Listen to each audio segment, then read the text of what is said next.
tesadüfen bulunan polis memuru tarafından engellenen şüpheli gözaltına alındı. Çevre Şehircilik ve İklim Değişikliği Bakanlığı kaçak yapılarla mücadele kapsamında çalışmalarını sürdürüyor. Bu kapsamda da Çanakkale'de binden fazla kaçak yapı tespit edildi. Bazılarının çalışmalarına başlandı. Kaçak yapılara geçit yok. Çevre, Şehircilik ve İklim Değişikliği Bakanlığı, imara uygun olmayan yapıların tespiti için çalışma yapıyor.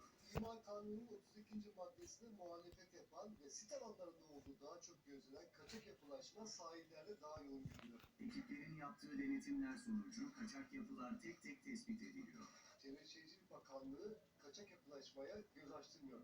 İşte tespit yapılan kaçak yapılar ise işlemleri yapılmasının ardından birer birer yıkılıyor. Çanakkale'de gerçekleştirilen denetimlerde de çok sayıda kaçak yapı belirlendi. Sadece Çanakkale ilinde 1100'den fazla yapının kaçak olduğu tespit edildi ve bunlardan 300 tanesi de yıkımla çalışmalarına başladı.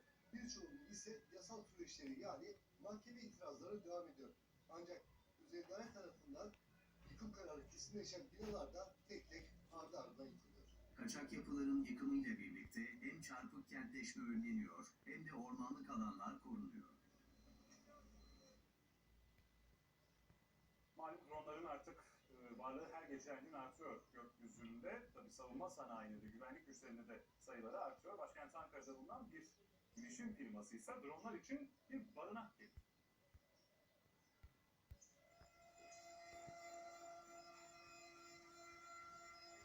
Bak Sniper, savunma sanayi ve sivil alanda birçok kullanım senaryosu mevcuttur. 21. yüzyılın en önemli teknolojik adımlarından biri olan dronlar, artık personele ihtiyaç duymadan uzun süre görev yapabilecek. Görsel görüş hakkının ötesinde yüzlerce kilometre öteler yönetilebilmektedir. Ankara'da bulunan bir bilişim firması, dronların askeri ve sivil alandaki görevlerini daha etkin ve güvenli şekilde yapması için drone barınağı geliştirdi. Firmanın genel müdürü Ahmet Kolcu, Box Mentor adını verdikleri ürünün operatör yardımı olmadan tüm uçuş görevlerini otonom şekilde yerine getirdiğini söyledi.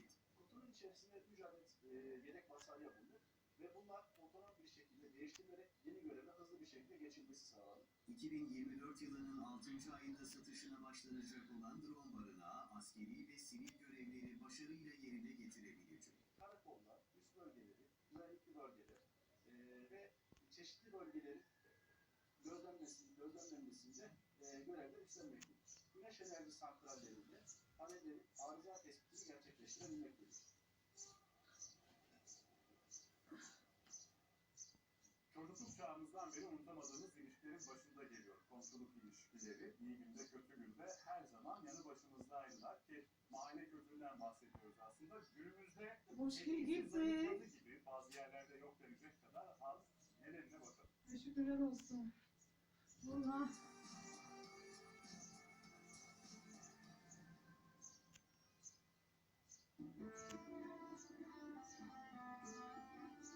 Modern dünyaya ayak uydurmaya çalışan günümüz insanı her ne kadar küçük mahallelerden çıkıp büyük semtlere göç etse de bugün hala mahalle kültürünü özlemle hatırlıyor. Sürekli seriyorduk. Yukarıdan aşağı yığıyorduk. Oturuyorduk ağaçlarına, oturup çay içiyorduk. Komşularla ilişkimiz çok iyi. Şu karşıya sıralanırdık böyle. Her yerden komşular çıkardı. Otururduk böyle. Binada adamın öldüğünde kimsenin haberi olmuyor.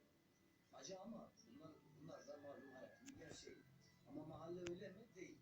Komşusunun dişi ağrıyorsa, başı ağrıyorsa komşusunun haberi oluyor. Bu da mahalle kültürümüz devam ediyor.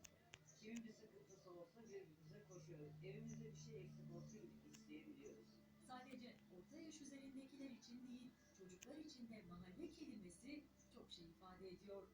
Zira mahalle kültürü birbirini tanıyan ve birbiriyle dayanışma içindeki kişilerin yaşadığı bir yer olma özelliğini modern dünyada bile koruyor. Harvard Üniversitesi'nin 85 küsur yıldır yürüttüğü bir çalışma var. 3. nesille devam ediyorlar şu anda. Yani ilk çalışmaya başladıkları ekibin torunlarıyla. Buldukları şey şu, insanı en mutlu eden şey sağlıklı insan ilişkileri. İnsanlar para dememiş, insanlar kazandığı mal mülk dememiş ya da bildiğim apartmanlar dememiş ama ilişkiler demişler. O zaman buradan şunu görüyoruz. iyi